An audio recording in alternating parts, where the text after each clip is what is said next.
YNW Melly back in court today. His attorney saying the state has not given enough evidence to this point to keep him in jail, but prosecutors say they have proven plenty that shows he needs to remain behind bars. Oh, please don't you cry, I'm sorry, I just hope sometime I'll be home.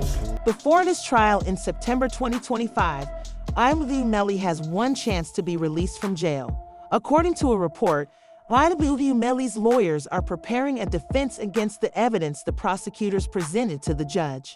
If they are successful, Melly will be released. However, this left lawyers online to share the date of Melly's release. But it's crucial to understand what boys said about Melly, who disclosed that the feds are doing anything they want with them, whether it's legal or not. Now they're putting even more charges on them, and then when they want you, they want you. I knew they wanted them bad when they waited for that law to get passed. So it'd be 8-4. Oh right, yeah. You know, they waited all the way till that law got passed to take him to trial. Yeah, he was in jail for what, 2 years, 3 years? Yeah, they could have been took you to trial. You're right. They waited till that law got passed and took him to trial a couple months later. When they want you, man. Just don't see how he didn't get a bond after a fucking mistrial. Yeah. That made me like, God damn. Yeah. Like, after a mistrial, that doesn't happen. In order to help Melly get released, YNW's mother is now suing the county jail where Mel is being held. This is because Melly's reality for the past 5 years has been that the feds can do anything they want to him. This is a very sad reality, especially if you haven't been aware of it for that long. Melly is requesting his immediate release from prison after suing the Broward Sheriff's Office for inhumane treatment. He also alleges that they have prevented him from seeing or communicating with any family members for 3 years later. In an even more unsettling interview, YNW Melly's mother painted a vivid picture of his life in prison, giving the impression that he would not be there for long. She was indignant about the fact that YNW Melly was granted a mistrial, effectively beating the case. Although there is an 88% chance that someone who receives a mistrial will be released on bond or even placed under house arrest, Melly was still kept inside and is not even permitted to use a phone or check his own mail. Has not been convicted of anything. And even other inmates that have been convicted or anything, they have the right to use a telephone. They have a right to be allowed to write letters to their loved ones, to receive their mail. They hold his mail, they don't give it to him. Charleston White would eventually see this and share that this is how YNW Melly should live, and that he shouldn't be given preferential treatment just because he's a well-known rapper, because he supposedly did one of the greatest crimes imaginable. The YNW Melly, I'm so happy he in jail getting mistreated. Yeah, I'm so happy he in jail getting mistreated, homie. Homie, when you take a life, homie, you ain't got a right to complain about a motherfucking thing about being mistreated. When you done chose to play somebody. However, this greatly upset Melly's mother. Jamie King would eventually admit that she is utterly devastated for her son and feels powerless because he isn't even receiving humane treatment in prison, which will only increase his chances of being released. You saw Melly's statement just saying how he's been hurt, how he's scared for his life. As a mother, how did that make you feel? It's heartbreaking. It made me feel completely helpless. Broward Sheriff's Office definitely needs to be investigated. I mean, they are making up their own rules. We've tried to go to court about this situation. The judge really doesn't have any jurisdiction when it comes to the jail, because we actually had a hearing about the mistreatment of him, and the jail they make their own rules. And I don't think that's fair, because I know that they need to answer to someone too. As Boyd continued to talk about the stress Jamie King has been under because his own mother experienced a similar circumstance, this would ultimately draw the attention of all rappers, ERS, and celebrities in the industry. She real, bro. You know, she real. She's stressed out. I heard she had Yeah, she real, and I reached my hand out to him, cause I'm real. Yeah, I reached out to him, bro. I met his mom, and But YNW Melly's attorneys aren't leaving things hanging. They would eventually present evidence from the initial trial showing that Melly was texting his ex-girlfriend in real time as the crime was being committed, while he was fleeing from the men he claimed were using firearms against the car he and the other YNW boys were in. The part where he's saying that someone just shot the car up and was trying to shoot him.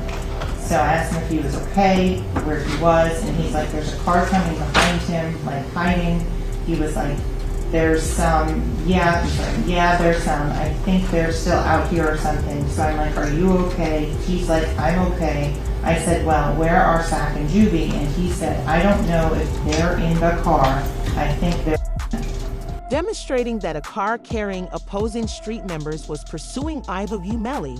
But the prosecution also acknowledged throughout the YNW Melly trial that no handgun was ever discovered where you could see YNW Melly reacting in a really amusing way. So the first thing is I didn't have a firearm, so I can't know which firearm I'm going to use in order to replicate any of my tests. So I can't make tests for this determination because I don't know what firearm was used. Okay. But in the end, the feds would retaliate by compiling a 6-page evidence file outlining the reasons why YNW Melly shouldn't be allowed to leave jail.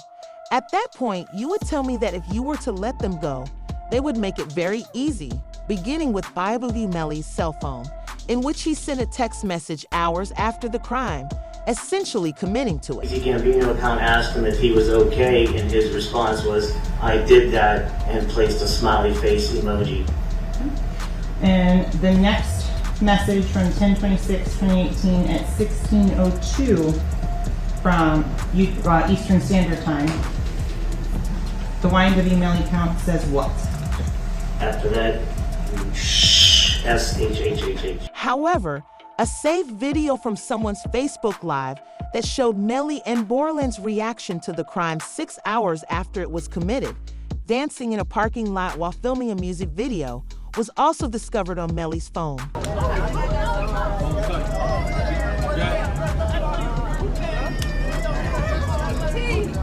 Melly still turned regardless of what happened this early morning. He's still out here being very positive. Turned still. Hey! The dog still turned, regardless of what happened. You already know. Melly's attorneys asserted that Melly and Borland had a contract to record a music video on this day and were unable to postpone it. So they put on a brave front and went ahead and recorded it. However, some people perceived this as a lack of sorrow for the loss of their two closest friends, which led to some fresh evidence discovered following the Melly. A Rogue Oblak member recently revealed a secret that YNW Melly had told King Val during a trial. Melly and King V were close friends before V tragically passed away and Melly was arrested. Melly allegedly asked King Val for advice on how to handle a situation where your two best friends are pursuing you for money. Vaughn really tell you that Melly told him that he was two friends? He ain't come out and say, like, we got into an argument. And so, you know, if you know, when people could say something without saying it. And so he told me, like, once I posted what I posted, Vaughn was mad at me. Bro, why you put up there, bro? Walk the bam. I'm like, you sitting up here, like, you know the love we got. You do this for us, but you gonna trust that his two friends? And he said, them was trying to extort him. And so I'm like, if they was trying to extort him, then why are you still around? After more research, it was discovered that the YNW name is a legitimate company where Melly and Borland would give concerts, sell merchandise, and run Instagram promotions in exchange for cash. All of the money would then be transferred through the YNW bank account. Jazer and Juvia allegedly thought it was a four-way split, with the 4 YNW boys splitting 25% of the money each, but they didn't put in any effort. The history of King Von and his own management of his circumstances, given how Melly handled it emotionally, you can probably guess what advice King Von would have given her. The lead prosecutor then dug deeply into the physical evidence of the crime, including the Jeep they were driving in, since Sergeant Williams stated during the initial trial that there was no possibility this could have been a drive-by. Assignment, which is to determine if this is a drive. And my determination was that this is not a drive-by, and it's based upon this picture here, which is a very good picture to describe it. All of these rounds are done. One is done at a stationary position. The at a stationary position when all but one of these rounds are going in. The one round that has some movement in it, which is round site L here, the actually moving in that. Number, you said 17 outside the car. How many rounds were inside the car? 3. And can you exclude the for Mr. Williams and Mr. Thomas as coming from outside of the car? Yes. From the driver's side back seat. As to the shot that killed Christopher Thomas, where did that come from? Driver's side back seat. Oh. Is it possible for there to have been 2 inside that car? No. Why not? There is no time. When Riley Jai's mother took the stand during the trial, she revealed who was seated there, similar to Williams' admission that the crime must have taken place inside the car. She has known all 4 of the YNW boys for the past 10 years. And are you related to one of the kids in this case? Yes, I am. How so? I'm his mother. And who is that?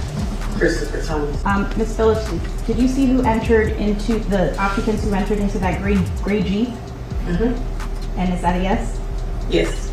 Do you recognize where your son entered that gray Jeep? Yes. Which seat, if you can identify for the jury? He got in the back seat on the right hand side. Did you recognize the individual that got into the back seat on the left side, the rear driver's side? Yes. And who was that individual? Jamel. And Jamel, is that the defendant, Jamel Demons?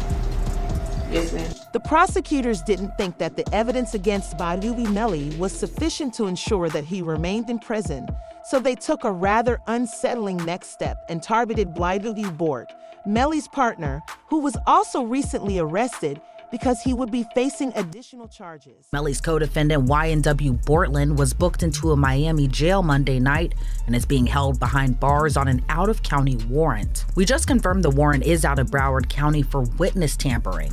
The warrant obtained by Law and Crime Network states as follows. On or about April 10, 2023, continuing through and including July 22, 2023, Cortland Henry, aka Bortland, along with others, did unlawfully and knowingly engage in misleading conduct toward another person with the intent to cause or induce them to withhold testimony.